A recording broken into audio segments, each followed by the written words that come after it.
Transcription number 29 start करते हैं. Start. If you scan the history of the railways in this country, you will see that it was the presidency towns Bombay, Madras and Calcutta that determined the pattern or our railways as well as of our industrial and economic growth. The British, when they landed in this country, established trading centers called forts. In Chennai, it was Fort St. George. In Kolkata, it was Fort St. Williams. And in Mumbai, it was merely a fort, and there was one in Surat also. It is these trading establishments which determined the pattern of government, the pattern of administration, and every other pattern under the British regime.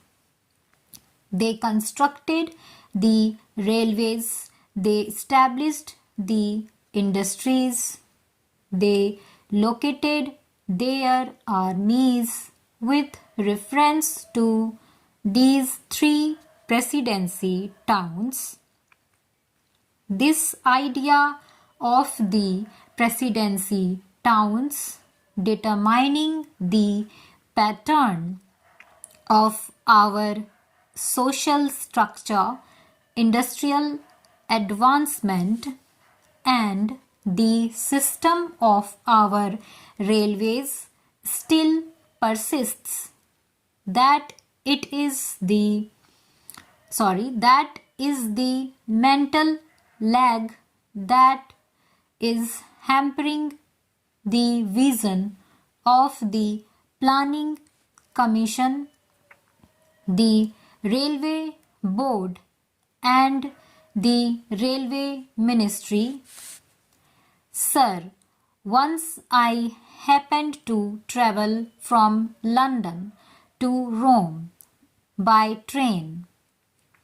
Another time I had to travel from Moscow to Leningrad by train.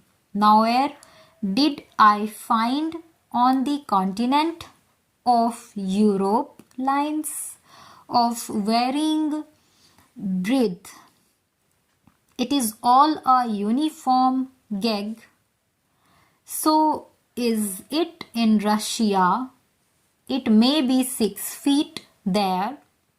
In America, in every industrially advanced country, you find that the gag is uniform.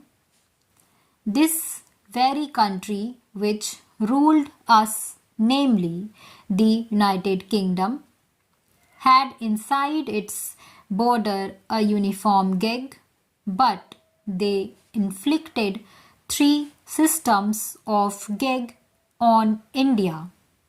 They thought that would perpetuate what is called their domination, or in the negative sense that it would impede the industrial and economic growth of India. Secondly, it would make India always the customer and purchaser of lines and locomotives and rolling stock from the United Kingdom. In the old days, I am told, it is the government which built the broad gauge line, and it is the private companies that took to this meter gauge and the narrow gauge, though very may not have had the distinction of private and public sector in view, then it now appears that what the so-called public sector then did has been good and what the private sector then did has been to our disadvantage. I would appeal to these agencies to introduce a uniform gag throughout India. In this connection, it will be interesting to note the talk of the Honorable Railway Minister about the schools, primary schools, higher secondary schools, and high schools for the Indian Railways. If you examine the previous speech of the Railway Minister and also the working report of the Railway Board, you will find that the same figure is repeated every year. I have examined the figures and I find that this year only 16 schools have been added, out of which 13 are primary schools.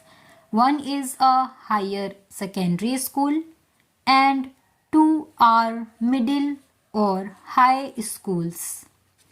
Instead of saying that they have been able only to provide 13 primary schools or 1 or 2 more high schools or higher secondary schools, the same figures are repeated in the speech, although the Railway Board has all along been saying that education is the responsibility of the state and therefore the Railway Board does not own this responsibility.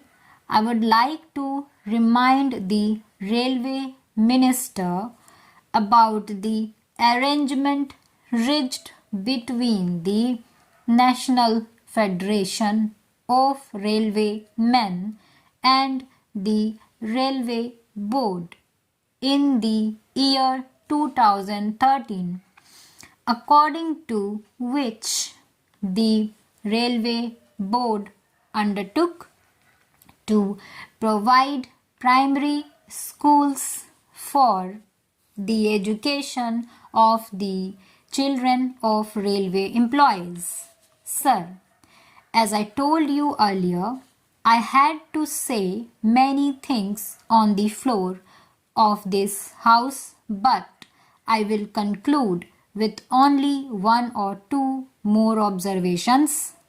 I will first deal with the labor relations on the Indian Railways.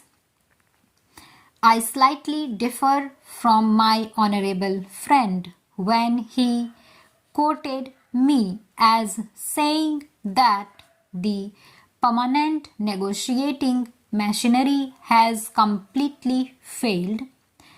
It is a fact that this machinery is not functioning satisfactorily. At certain places, it has failed. There is no doubt about it. But I would say in this house most frankly that at the board's level, this machinery has been working successfully, but this is not the position so far as the zonal railways are concerned.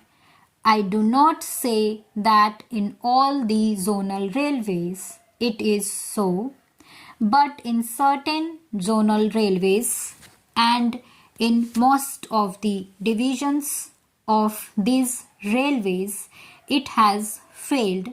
I was expecting that the railway minister would examine the working of this machinery in all the railways?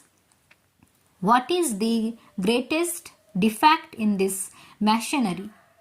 This machinery suffers to the extent that at the board level, if there is difference of opinion between the railway board and the railway labor, no arbitration machinery is provided to settle the disputes.